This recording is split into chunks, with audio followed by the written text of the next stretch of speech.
La articulación de la rodilla es la más grande del cuerpo.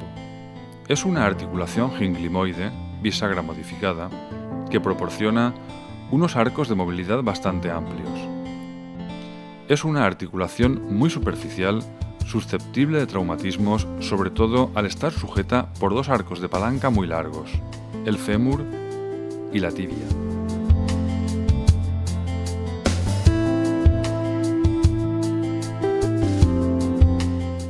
Las alteraciones de los ejes son frecuentes en patología degenerativa. Para valorar la alineación de las extremidades inferiores, podremos hacerlo en bipedestación o en decúbito supino, y debemos considerar el valgo fisiológico de las mismas, habitualmente de 5 grados. Las desviaciones en el plano frontal, genu varo y genu valgo, piernas en paréntesis y piernas en X respectivamente, y en el plano antero-posterior, genu flexo y genu recurvatum. Podremos ver la situación de las rótulas bizcas, así como la altura de las mismas, etc. Tomaremos como referencia el primer espacio interdigital y el centro de la cabeza femoral. Esta maniobra se realiza tanto en bipedestación como en decúbito supino.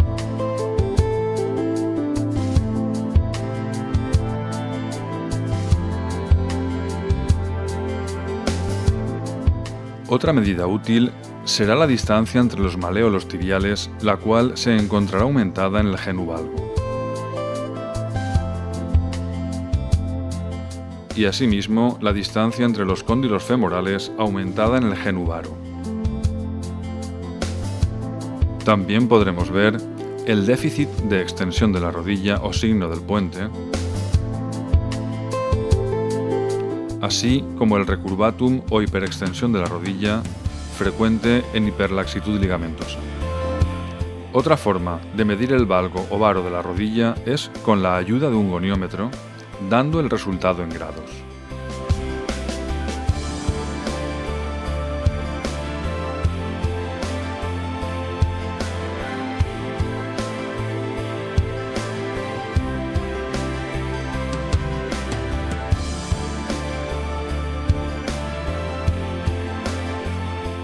La atrofia muscular puede ser un signo indirecto de sufrimiento articular, siendo de utilidad tanto su medición como la comparación con el lado contralateral. Para valorar la atrofia del cuádriceps, marcaremos desde el polo superior de la rótula la misma distancia hacia proximal en ambas rodillas, unos 15 centímetros, midiendo el perímetro del muslo en este punto.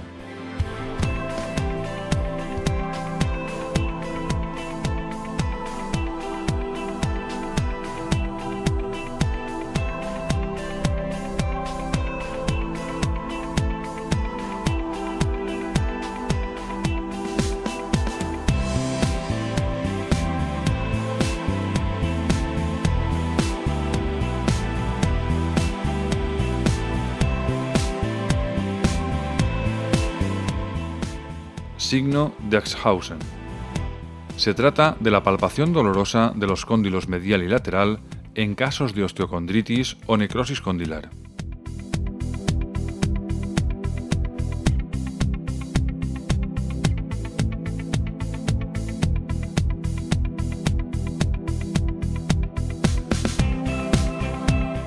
La prueba de compresión de Noble se trata de la palpación dolorosa del cóndilo externo femoral en casos de lesión de isquiotibiales, tendón popiliteo o cóndilo femoral. Mediante la palpación de la rodilla podremos valorar la presencia de puntos dolorosos, tanto articulares como extraarticulares. En el polo inferior de la rótula, en la enfermedad de Siegling-Larsen-Johansson, en el polo superior de la rótula, en la tendinitis cuadricipital, en la interlínea medial y la pata de ganso, en las bursitis anserinas, la tuberosidad anterior de la tibia en la enfermedad de Osgood-Schlatter, las carillas articulares de la rótula interna y externa en la condromalacia rotuliana o síndrome de hiperpresión rotuliana externa,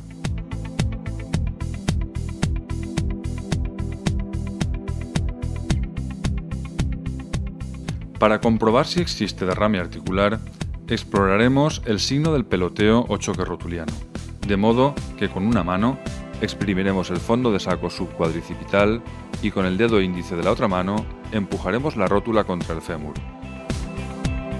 La presencia de mayor cantidad de líquido intraarticular hará que notemos una mayor depresión de la rótula.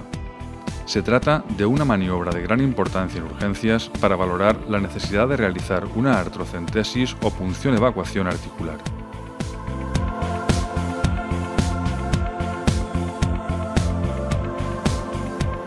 La exploración de la rótula se realiza con la pierna en extensión y el paciente relajado. La maniobra del cepillo o rabot longitudinal y transversal nos sirve para estudiar la presencia de condromalacia o artrosis femoropatelar y consiste en movilizar y presionar la rótula contra el fémur en las diferentes direcciones.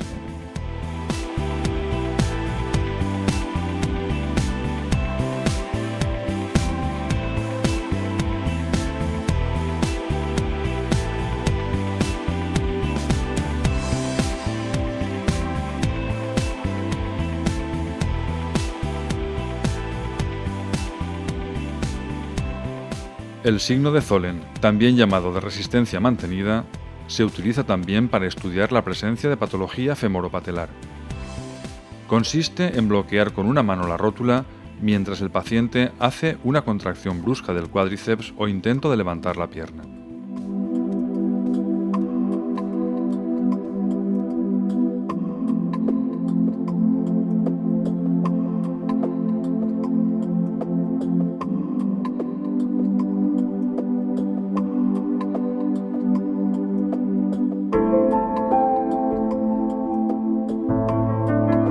El test de McConnell consiste en descomprimir la faceta rotuliana externa con la rodilla en flexión para observar si existe mejoría de la sintomatología en caso de hiperpresión rotuliana externa.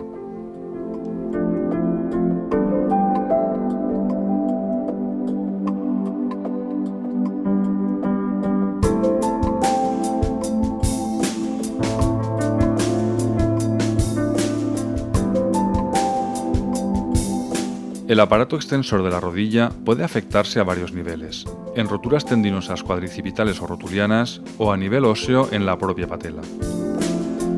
La posibilidad de extensión y la potencia del cuádriceps contra resistencia nos ayudará a valorar estas lesiones.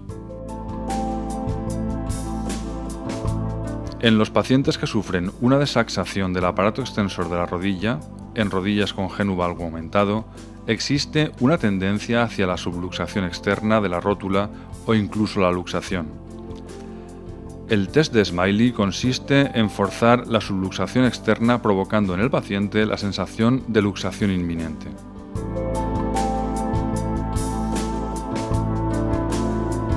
El principal movimiento de la rodilla es en flexoextensión, pero en semiflexión permite la rotación interna y externa. Como hemos visto anteriormente, el signo del puente nos mostrará un déficit de extensión de la rodilla y el recurvatum una hiperextensión. La movilidad en flexión en decúbito supino y flexión de la cadera para relajar el recto anterior, flexor de la cadera y extensor de la rodilla, tiene una amplitud promedio de 130 grados.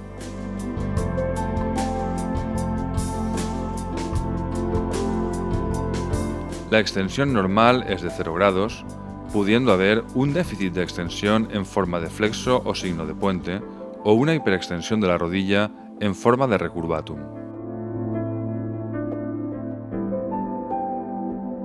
Las rotaciones se pueden explorar en flexión de la rodilla, ya que, de este modo, desbloqueamos el mecanismo de rotación de la tibia que se produce en la extensión completa. Con 90 grados de flexión y las piernas colgando, observaremos unos 25-30 grados de rotación externa y 10 grados de rotación interna.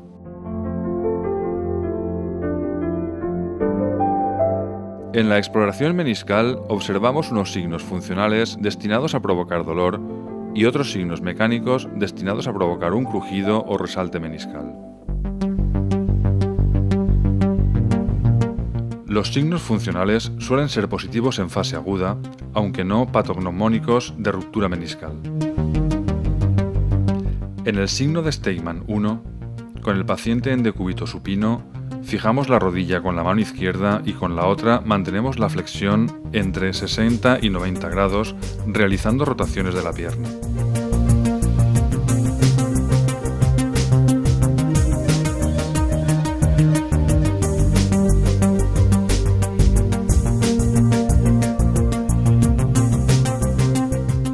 En rotación externa del pie, el dolor indicará patología del menisco interno, mientras que en rotación interna del pie será el menisco externo.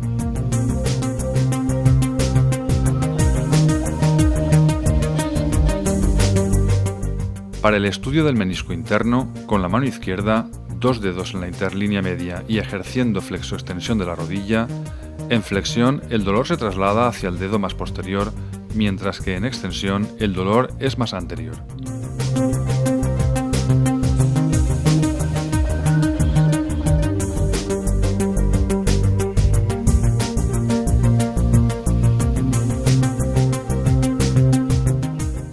Los signos mecánicos intentan atrapar el fragmento meniscal con la pinza condiliotibial y provocar un crujido o resalte que puede ser, en algunos casos, patognomónico de lesión meniscal.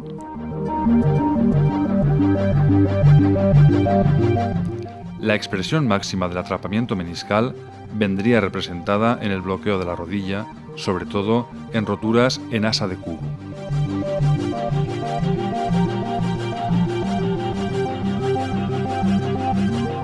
Con el paciente en decúbito supino, rodilla en flexión y el pie en rotación externa, realizamos un movimiento de extensión de la rodilla para provocar resalte en el menisco interno.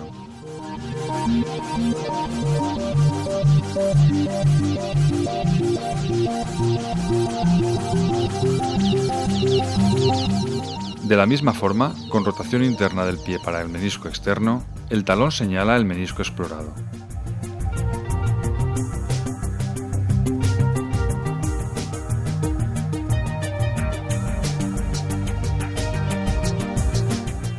Se realiza con el paciente en decúbito prono.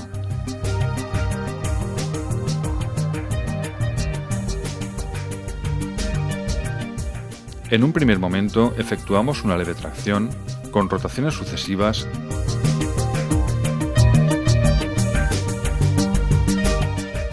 y en un segundo tiempo ejercemos presión alternando las rotaciones. La tracción dolorosa significa más bien lesión capsular o ligamentosa, mientras que la presión dolorosa es más propia de lesión meniscal. El signo del salto de fino quieto es patognomónico de rotura del cuerno posterior de menisco interno, aunque en pocas ocasiones es positivo. Con la rodilla en flexión de 90 grados, con el explorador sentado sobre el pie, se realiza tracción de la rodilla a modo de cajón anterior, observando si en algún momento se produce un salto violento al pasar sobre el menisco lesionado.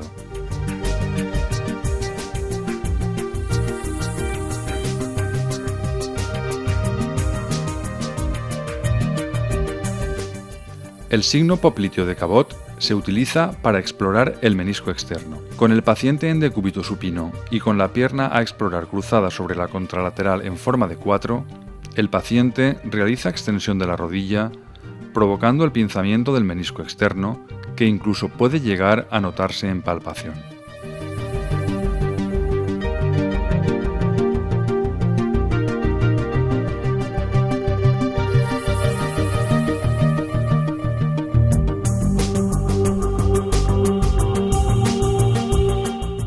La maniobra combinada de Cabot, también llamada signo del crujido provocado, se trata de la combinación del test de McMurray forzando el varo de rodilla para explorar el menisco interno y el valgo para el externo.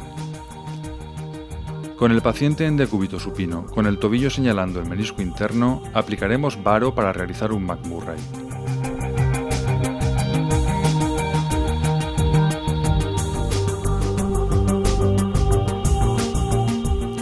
Y con el tobillo señalando el menisco externo, aplicaremos valgo para aumentar la presión sobre el mismo.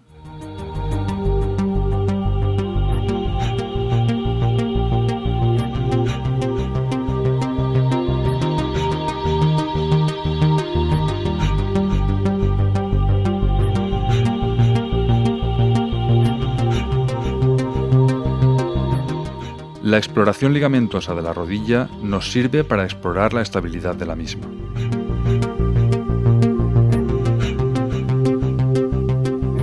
Las pruebas de estabilidad de los ligamentos colaterales son: maniobra del valgo forzado. Con el paciente en decúbito supino, el explorador sujeta la rodilla por la cara externa con una mano y con la otra sujeta el pie, mientras imprime un valgo forzado. Se realizará en extensión completa y en flexión de 30 grados.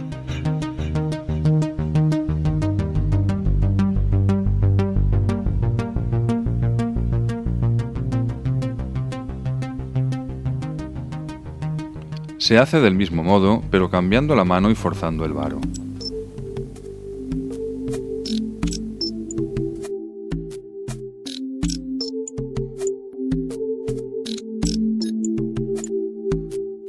Con la rodilla en forma de 4, palparemos el cordón o resalte del ligamento lateral externo y, ejerciendo presión sobre la rodilla, valoraremos su estabilidad.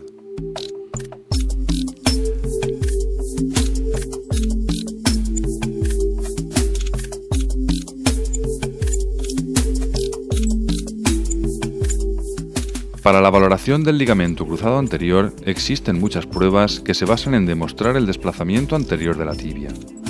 Se agrupan en dos tipos de pruebas, las llamadas directas o pasivas y las llamadas rotatorias o dinámicas.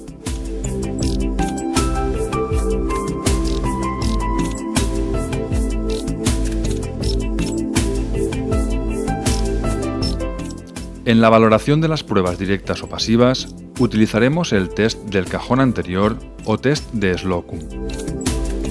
Se realiza con el paciente en decúbito supino, la cadera en flexión y la rodilla a 90 grados. El explorador, sentado sobre el pie del paciente, relajando los flexores, realiza tracción desde la parte proximal de la tibia. Se realiza en posición neutra del pie para explorar el ligamento cruzado anterior y si aumenta en rotación externa del pie, nos indicará una posible lesión del ligamento oblicuo posterior de Uxton y ángulo postero interno.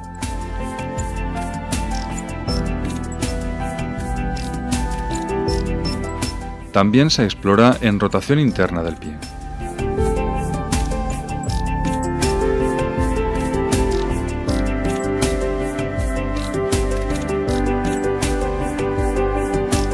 Se trata del test más importante y útil para la valoración del ligamento cruzado anterior. Realizamos un cajón anterior con el paciente en decúbito supino y sujetando la rodilla con ambas manos en flexión de 15-20 grados. Con la mano derecha desplazaremos la tibia hacia adelante y el fémur hacia atrás.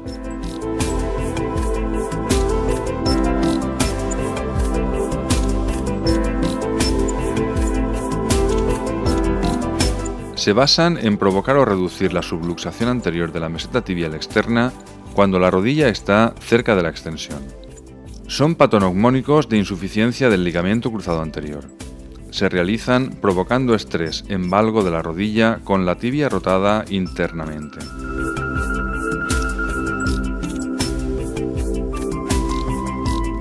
Con el paciente en decúbito supino, con rotación interna del pie y con la pierna en extensión forzando la luxación anterior del platillo tibial, flexionamos progresivamente la rodilla hasta que se produce la reducción de la tibia.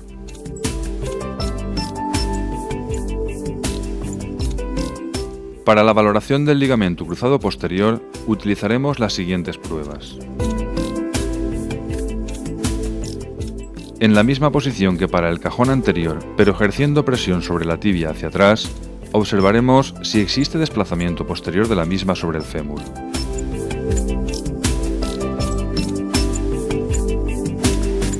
Como en el Lachman anterior, pero ejerciendo tracción de la parte femoral y presión sobre la tibial.